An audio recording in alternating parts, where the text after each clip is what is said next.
Welcome back to the channel and welcome to another video in my series of videos about how to pass an advanced driving test. And in this video we're going to look at signalling. Well, not the best day to come out for a drive, but I've just made the video that I uploaded previously, which is about winter tyres, so don't worry about the conditions, we'll be absolutely fine today. Full set of brand new winters on the car. But we're going to talk about signalling, and this is something that, well, it's an element of advanced driving, certainly when it's being taught through the civilian advanced driving organisations, that gets a bit misinterpreted really. And I want to talk around that, and I want to talk about what really is genuinely expected from you on advanced driving test in relation to your signals.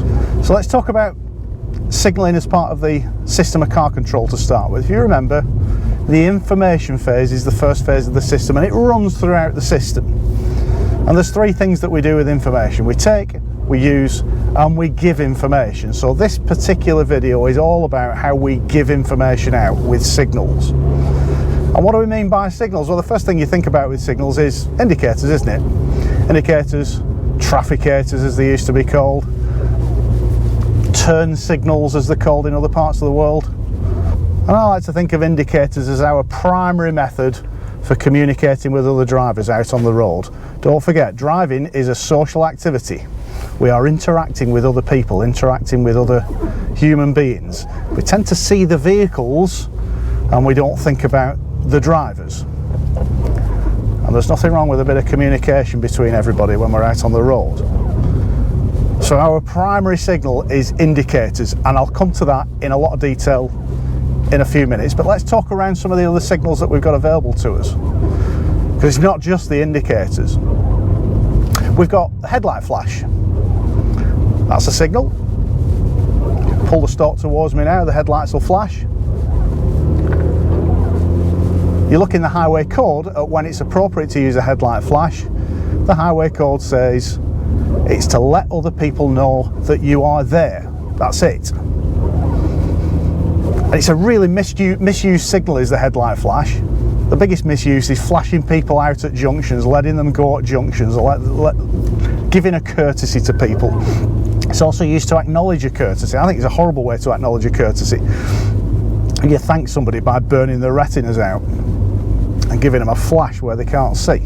One appropriate use of the headlight flash, actually, and this is one that some people think is an aggressive use, is if you're on a dual carriageway or a motorway and there's somebody sat in front of you in an overtaking lane and they're not moving, and there's no reason for them to be in that lane, and there's a gap to the left. Well, it seems obvious to me that under those circumstances they are not aware that you are there. They're not aware of your presence. Slightly squeaky windscreen wipers today, so I apologise for that in advance. So if they're not aware that you're there, then a headlight flash draws their attention to the fact that you are there behind them. A lot of people think that means that you're being aggressive and you're flashing people out of the way and all the rest of it. Actually no, you're just letting them know that you are there. So what other signals are available to us? Well, the guy in front's using one at the moment, his brake lights.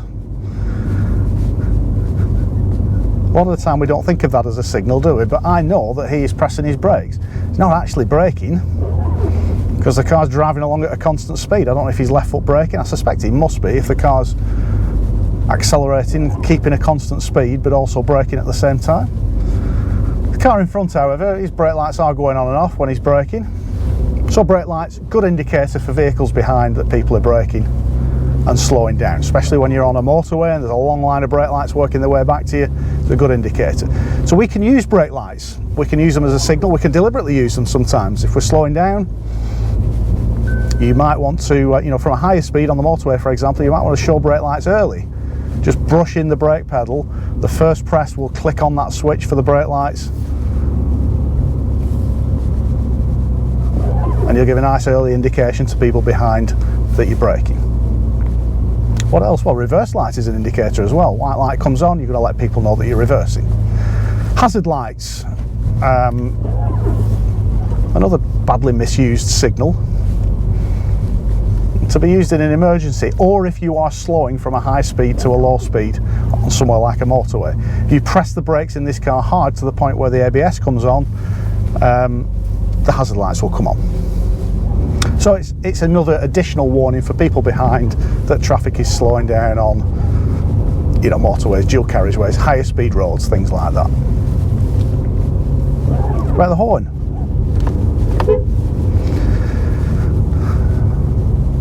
Again, the horn is there to warn people of your presence. It's another really misused signal in this country, in the UK especially. It's always used after the event. Somebody's cut you up in traffic. Somebody's pulled out in front of you, somebody's braked suddenly without warning. Give them a blast on the horn and let them know what you think. So people take it as an aggressive signal. We should reclaim the horn a little bit. We want to use the horn to just let people know that we're there. That's what it's for. So if, for example, you see somebody pulling out of a junction and they may be pulling out in front of you, give them a little friendly toot on the horn. It's a very useful signal. Especially if you can't see the face, they're not looking at you. You know, give them an advance warning of your presence with the horn. I use the horn quite a lot in the car.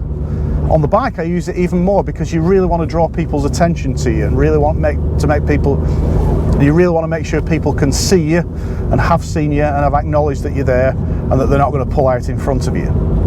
So one of the tactics I use on the bike is just a quick friendly toot on the horn. Hand signals are still in the highway code. I'm not going to do any today, I'll freeze, I'll end up with frostbite on my hand. But hand signals are still in the highway code. If you drive an older car, a vintage car, something like that, or if you've got an electrical problem, learn your hand signals. Right turn is obvious, it's just a right hand out the window. But slowing down and stopping is sort of rotating like that, your right hand. And turning left, obviously you've only got your right hand, a left signal is no good. The hand signal for I'm about to turn left is to put your hand out and just wave it up and down. Like a seagull on its way home from the chippy. But, coming back to what I said originally about signals, our primary signal is the indicator. And there is an instruction that advanced motoring groups give, and police driving schools as well, that gets almost universally misinterpreted. And that is this: don't put a signal on unless there's somebody there who will benefit. And it gets misinterpreted because it's the wrong instruction. And those observers and instructors amongst you, I want you to listen to this because it's important this. There's still people out there telling candidates for test not to waste a signal. Trust me, there's no such thing as a wasted signal. There's nothing wasted in the signal. As long as it's well timed and as long as you're not confusing anybody with the signal and you're not putting it on at the wrong time, then there is no such thing as a wasted signal. There's a garage coming up on the left down here. I do not need to pull into there regularly and top up with indicator fluid. It's free. I'm not breaking anything out of the car. I'm not wearing anything out. So why is that instruction given? Well, that instruction is given to encourage people to give a little bit of thought to whether a signal is needed or not. And that's I think what most people do over time after they've been taught as a learner and when they get the driving licence, what they tend to do is indicate every time for every turn at every junction. I want you to think about that. Is there anything wrong with that?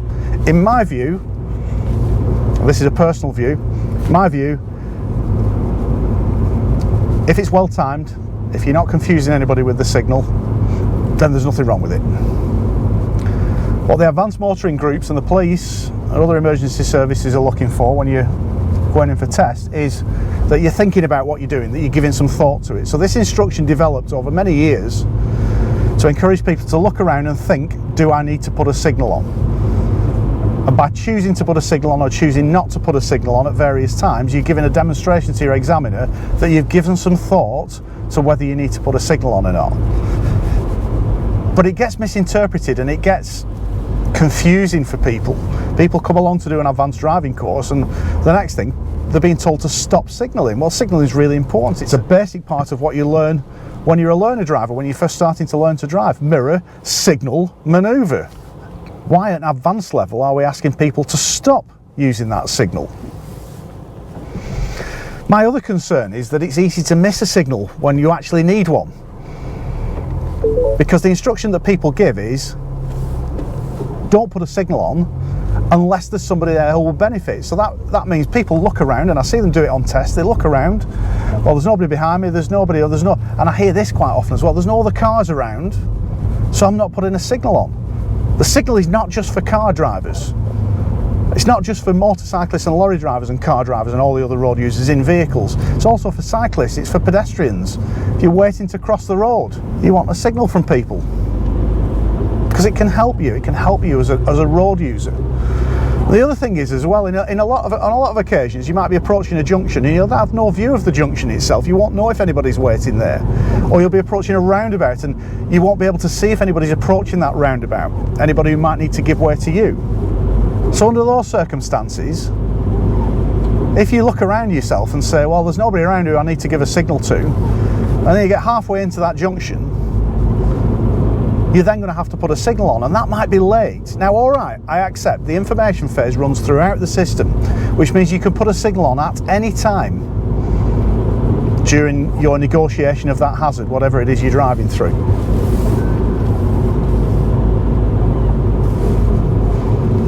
Courtesy signal as well, let's not forget that. I always thank people for giving you a courtesy. Left hand, by the way, because if you use your right hand, it's hidden by the A-pillar, so use your left hand for a courtesy signal, people can see it. Anyway, back to signalling, yeah, so I look around and say, well, there's nobody around who needs a signal, but there's somebody out of view who might, and then I can put it on when they come into view. If I see somebody who suddenly comes into view who needs a signal, I can put a signal on. In my view, that's too late, because the majority of people out there who haven't had any advanced driver training will look once. We might look twice or 3 times to reassess the situation as we approach a roundabout, for example. Most people out there don't do that. They look once, make a decision, and then go with that decision. If their first view of you is without a signal on, they will assume that you are going straight ahead or you are continuing along the road that you're on. So I would change that instruction, and I'd change it to something along the lines of, if there might be somebody who needs a signal, then put a signal on. Roadcraft puts it even better. Go and look in Roadcraft at what it says about signals. It doesn't mention if there's nobody around I won't put a signal. It doesn't mention anything around that. What it does say is, if you're in any doubt, put on a signal. Which I suppose is exactly what I'm trying to say. If you're in any doubt that there might be somebody who might need a signal, then put one on. So those observers and instructors amongst you, just change the way you're giving that instruction. Change the way that you're talking to people about signalling and the need for signals. As an examiner, what I'm looking for is good use of the signals, where appropriate, well timed, so that we put them on just at the right time and in a way that doesn't confuse other road users. So if, for instance, there are 2 junctions to the left and we are taking the second junction, I'm going to delay the signal until we've passed the first junction so that people know I'm actually turning at the second junction and not the first one. I think it's important to say that as an examiner for the IAM, I am not going to dip your marks on your advanced driving test if you signal for every junction but you do it in a well-timed way and you're not confusing anybody. If you start missing signals and making decisions that the signal isn't required when actually it is, and I get this quite regularly on advanced car test, people looking at us, are you turning, are you not, what are you doing, oh, come on, give us a signal. Then I will mark you down for signalling. So poor use of signalling, not signalling enough, is worse in my view, and in Roadcraft's view as well. Read Roadcraft, go and see what it says about signalling. So some of the other questions I get asked about signalling regularly are overtakes. Go and watch some of my overtaking videos. You won't see me signalling very much. Come on Reg, you're an advanced driver, why are you not indicating for every overtake? Well, think about it. If there is a slow moving vehicle in front of me and there's nothing behind me and there's nothing coming towards, and I'm doing a nice straightforward 3-phase overtake, catch, match and dispatch, following in a following position, moving offside before I commit to the overtake, it should be blatantly obvious to that driver in front what I'm doing. Do they need a signal to show that I'm overtaking? No, I don't. And actually a signal can confuse, because if I put a right indicator on, they might think, oh, he's turning off. I might be turning right. So I could be confusing people by doing that. So under those circumstances, one vehicle, a couple of vehicles, nothing else behind, nothing coming towards me, then it's unlikely I'm going to choose to put a signal on. But if I've got somebody behind who's looking a bit quick, motorcyclist perhaps, that looks like they're looking for the opportunity to overtake, just prior to moving out on the overtake, I'll put a signal on. And that's to let the following vehicles know I'm going for this overtake. Now, if you're doing it properly, that overtake will present itself to you before it presents itself to the vehicle behind. But that's an appropriate use of a signal in an overtake. So under those circumstances, yes, I would put a signal on. The other circumstances where I will put a left signal on is if I go out on the overtake and then a vehicle comes into view around the next corner. So even if they're a good distance away, some people get nervous about a vehicle being what in their mind is on the wrong side of the road. It's not the wrong side of the road, it's the offside, but that can make people nervous. So under those circumstances, once I'm past the vehicle that I'm overtaking, and I'm a good distance past and I can see him in the centre mirror, I'll put a left indicator on. And that signal is for the vehicle that's coming towards me on the overtake, to give them a little bit of peace of mind that it's okay, I've seen you, I'm returning to the near side of the road, don't worry. So, back to that original question, should you signal for overtakes? If it's appropriate, yes. But if there's a danger you might cause some confusion, and there is, if it's just a vehicle in front, then my view is don't put a signal on for the overtake. You won't get marked down on any advanced driving test for not signalling for an overtake in those circumstances. What about changing lanes on the motorway? Well, my view has changed on this over time. I tend to signal more these days, but that's predominantly because there is more traffic on the motorways, and I want to let people know that I am changing lanes. So when there's more traffic on the motorways, you just, you know, there is an expectation that you're going to signal that you're changing lanes. Certainly changing lanes, going from a left-hand lane to a right-hand lane, so going from lane 1 to lane 2, lane 2 to lane 3, etc. I tend to signal more often when I'm doing that. But again, if it's one vehicle that I'm overtaking in lane 1, there's nothing behind. Remember, there's no real sort of side junctions on motorways. There's no roundabouts, there's no pedestrians, there's no other road users to think about. If it's just one vehicle that I'm passing and there's nothing else around me, then I'll move out to lane 2, overtake them, move back to lane 1, no need for a signal. But where that traffic starts to build up a little bit more on the motorway, then I'm going to start giving signals a little bit more often, a little bit more frequently. And again, it should be well timed, and we don't want to confuse anybody with that signalling on the motorway. Conscious that I'm not demonstrating anything to you here, but really this is one of those elements where I need to talk to you about it rather than just demonstrate it all. And the other thing I should mention is there's no different levels here, so there isn't a different level of expectation for a police advanced driving course or a ROSPA test or an IAM or an IAM Masters or anything like that. What we're looking for is good, appropriate use of the signals, and just remember, if you're in any doubt, put on a signal. So that's it for now. Batteries are running out on the GoPros. I'm down to the last one, so we better just finish this video off now. Thanks very much for watching. Hope you found it useful. Just made you think a little bit differently about how you're using signals. But remember, those IM and ROSPA observers, those police instructors amongst you, don't confuse people too much with this instruction about trying to reduce the amount of time they're signalling. We're not trying to reduce signalling, we're trying to just make it appropriate, make it obvious that they're giving some thought to putting a signal on. So if you're giving some thought to putting a signal on, it should be appropriate. We're not trying to absolutely reduce the amount of time signalling. Concentrate on the stuff that really matters. Get the system right, get the cornering right, get the observations and the planning right. If somebody's signalling all the time but they're doing it appropriately, they're not confusing anybody, leave it alone. I'm happy with that on test, and any examiner will be happy with that on test. So, thanks very much for watching. Hope you've enjoyed it. You've got something out of the video. It goes without saying, you hear it on every YouTube video.